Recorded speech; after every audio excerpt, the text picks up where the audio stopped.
Toute expédition nécessite l'émission d'une liasse documentaire qui va accompagner la marchandise et permettre leur dédouanement. Elle joue un rôle important puisqu'elle conditionne le règlement de la facture. Parmi les documents de la liasse, on va trouver des documents émis par l'entreprise exportatrice et des documents collectés par l'entreprise. Les documents émis, on trouve la proforma. La proforma matérialise l'offre de l'exportateur et va donc préciser les termes de l'offre, les coordonnées du vendeur et de l'acheteur, la désignation précise des marchandises, le prix unitaire, le prix total, la devise, l'incoterm, les modalités des délais de paiement ainsi que les conditions de transport. La proforma, lorsqu'elle sera acceptée par le client, entraînera une commande. À ce moment-là, on a un deuxième document qui est la facture. Contrairement à la proforma, la facture matérialise la vente et en exige le paiement. On y retrouve précisément les termes de la vente qui étaient dans la proforma. Elle est établie en hors taxe car il s'agit d'une facture export. Le numéro de la facture sera apposé sur tous les documents de l'alias.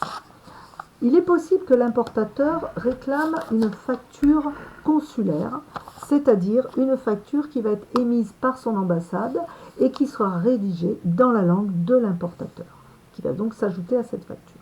Troisième document, la packing list ou liste de colisage. La packing list doit être conforme à la commande. On retrouve ici le numéro de la facture qu'elle concerne. Elle permet l'identification des colis au départ et à l'arrivée, l'identification du poids et du volume total de l'expédition et précise l'emballage. Donc permet de vérifier la conformité de la commande et permet aussi au transporteur de faire son calcul du rapport poids-volume.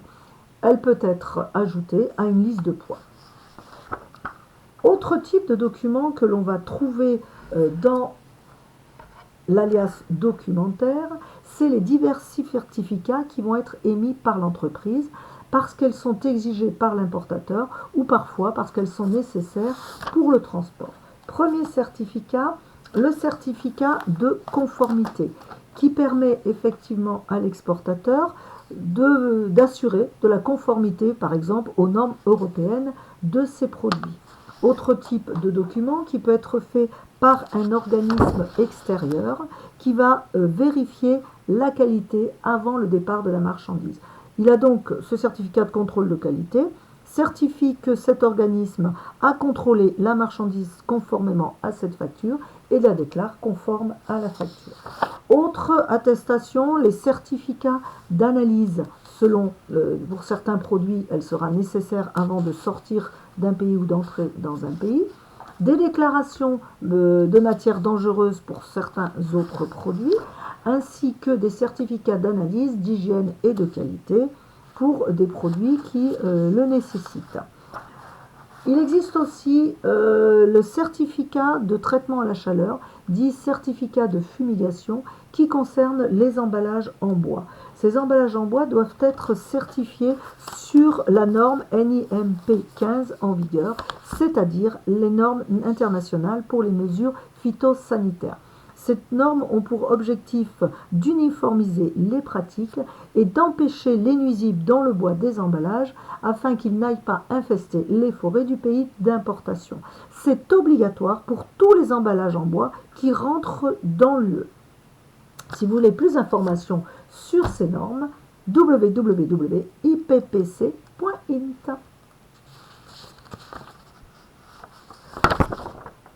D'autres documents peuvent être demandés par l'importateur dans le cadre de produits réglementés. Une licence d'importation ou d'exportation peut être exigée. Il faut qu'elle soit fournie avant la confirmation de la commande et en annexe de cette demande, on y joint la proforma. Autres documents qui vont être à ce moment-là collectés par l'entreprise et qui sont nécessaires à l'importateur. Le premier document est le certificat d'origine qui lui concerne tous les échanges avec les pays qui n'ont pas d'accord préférentiel ou alors les échanges avec des pays qui ont des accords préférentiels mais dont les produits ne sont pas visés par ces accords préférentiels. Donc le certificat d'origine concerne les pays qui n'ont pas d'accord préférentiel et va donc prouver l'origine de la marchandise.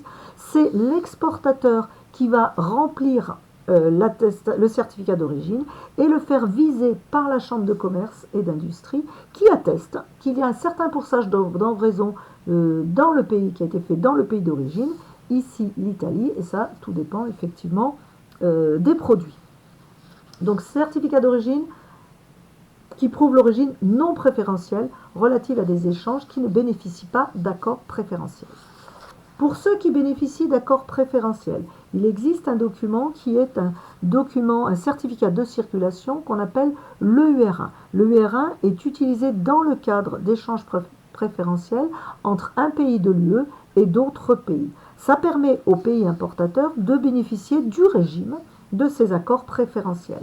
La demande est remplie par le déclarant douane, puisque c'est un document douanier, et il est visé par la douane de sortie qui va reporter ici le numéro du DAU d'exportation.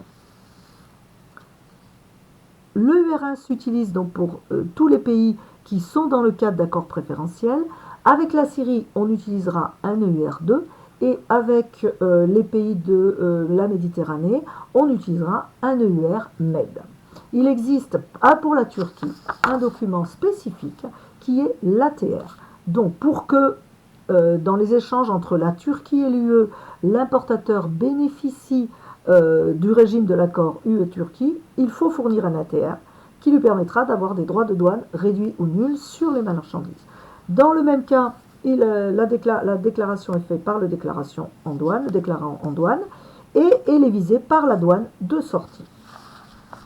Pour les pays qui font partie du système de préférence généralisé, le certificat d'origine à fournir est un forme A. Ce forme A permet donc à ces pays-là d'obtenir des droits de douane nuls ou réduits. Il est là aussi rempli par l'exportateur ou le déclarant en douane et signé, visé par les autorités gouvernementales du pays de sortie.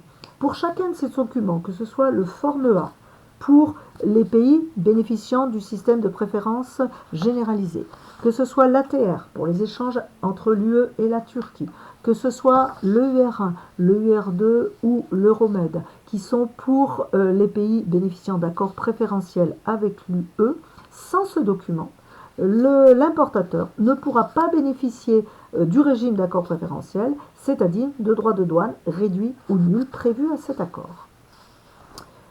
Autres documents que l'on va avoir dans l'alias documentaire, qui sont émis par les compagnies de transport, ce sont les documents de transport. Dans les documents de transport, nous avons le document de transport maritime, BL ou connaissement en français. Il est émis par la compagnie maritime et va reprendre effectivement les données de l'exportateur, du destinataire et de la banque lorsqu'il y a effectivement un CREDOC, des informations sur le navire, sur les conteneurs, les colis, la description de la marchandise, le poids, le volume. On retrouve aussi le numéro de la proforma ou de la facture. On retrouve le numéro du CREDOC. Sur le BL, Clean on board signifie que la marchandise a été acceptée en bon état à bord et donc engage la responsabilité du transporteur, et frais prépède parce que le transport a déjà été payé, sinon ça serait frais collecte. Donc ça dépend de l'Incoterm. Sur le bill of lading, on a une date de mise à bord, donc la prise en charge du transporteur de la marchandise, ici commence sa responsabilité. Il y a la date de délivrance du BL qui peut servir pour la date des départs des délais de règlement, et ici peut être mis une déclaration de valeur en cas de problème à la marchandise. Donc le BL est signé par l'agent de la compagnie maritime. En ce qui concerne le transport aérien, on a une Airway Bill, ou LTA en français, qui est donc le document de transport aérien qui reprend les mêmes informations que le document de transport maritime, sauf que la LTA est aussi une facture. Donc on va retrouver ici le poids, le volume de la marchandise, le poids taxable et effectivement le prix du fret aérien en fonction du tarif dégressif aérien, ainsi que les différentes charges qui vont s'ajouter au transport aérien. Puisque nous sommes sur un Incoterm en prépède, on retrouve ces montants ici. Si c'était en collecte, on aurait trouvé les montants là. il est aussi signé par l'agent de la compagnie aérienne. Pour le ferroviaire, on a une CIM, qui est une lettre de voiture CIM pour les conventions internationales ferroviaires. Bon, on retrouve les différentes indications, la marchandise, le poids, le volume, la déclaration de valeur toujours, et elle est aussi signée par la compagnie ferroviaire.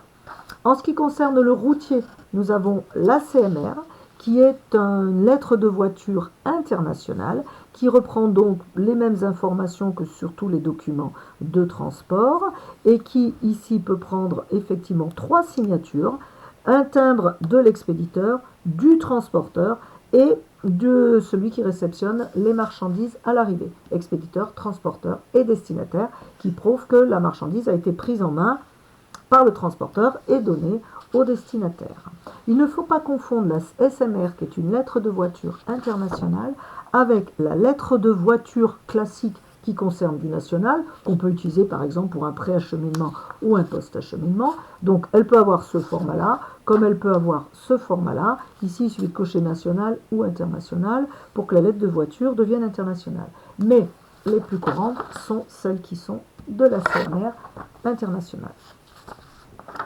Après les documents de transport, on peut avoir d'autres documents qui sont non pas émis par la compagnie, mais par les commissionnaires de transport. Ces différents types de documents sont émis notamment lorsqu'il y a un groupage et qu'effectivement le transport soit négocié non pas par l'exportateur mais par un groupeur. Dans ce type de document, en maritime, on va trouver le CTBL, qui est un document de transport multimodal, c'est-à-dire un document de transport combiné dont la partie principale est en maritime. Par exemple ici, ce document de transport va couvrir le préacheminement en routier et le transport principal en maritime.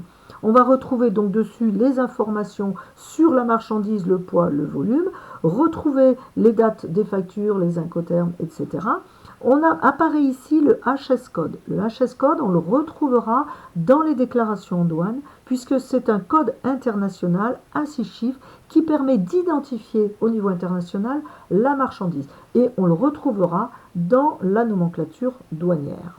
Donc ce document a aussi une date de délivrance et il est signé par l'agent d'une compagnie maritime. Autre type de documents qui sont là des preuves du contrat de transport passé entre le chargeur et le transporteur, c'est par exemple la Seaway Bill, qui est une lettre de transport maritime qui était réalisée par un groupeur, et on a aussi la HAWB, c'est-à-dire la House Airway Bill, qui est effectivement délivrée par le groupeur à ses clients, qui est une preuve donc du transport qu'il a négocié avec le transporteur. On retrouve ici les frais de paiement du fret maritime que lui a donné le groupeur. Voilà, nous en avons terminé avec la première partie des documents. Nous verrons les documents douaniers dans une prochaine vidéo.